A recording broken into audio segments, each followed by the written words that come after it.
We have already discussed about the prions. These are the proteins which are normally present in all the human beings, in all the animals and the human beings inside the body. And these are misfolded. After the misfolded, they become the prion and they cause the disease of the prion disease, which is causing the neurodegenerative lesions and also the damaging the brain tissue.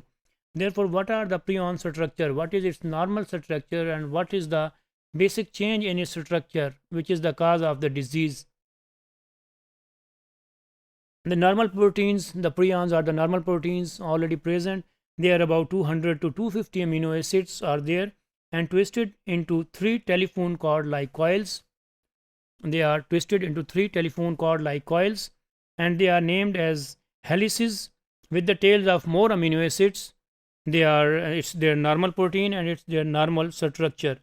Then what's happened? What kind of mutation is there inside these prions, inside these proteins, which cause them to cause the disease and cause the so lethal disease to cause the brain damage? Here are the normal proteins is called PRP, and then PRPC is the normal protein and it is converted into PRRES or PRCAS. The mutated proteins here you can see, these are built from the mutated proteins, they are also built from the same amino acids. However, their shape is different, but take the different shape.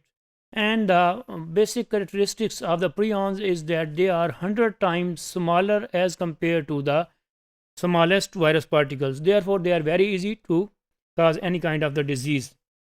Here, and this is the basic, we can see in other slides that how this mutation occurs and how the change occurs in the basic protein structure. Yes, here the normal prions and the amino acids are the sheath form with the alpha helix structure. The basic form is the alpha helix structure. Therefore, if the viruses are the prions like this in the alpha helix structure, then it will not cause any kind of the disease and it will normally use for the body functioning. However, the beta helix structure is very important and it is the isoform and it is the disease prion here and it will cause the disease, and here it will not cause the disease and it is normal prions.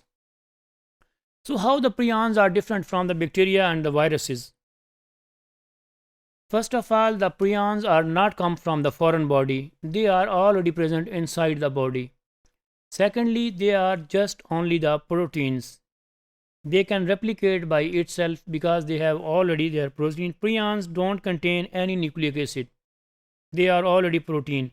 Therefore, they are resistant to heat and chemicals. They are already become the protein and difficult to decompose biologically. Of course, all of the bacteria and viruses, we know that they have the nucleic acid and it is very easy to decompose the nucleic acid, and we know a lot of ways how to do these things. However, the prions, they are made up of proteins, so therefore it is not easy to decompose them.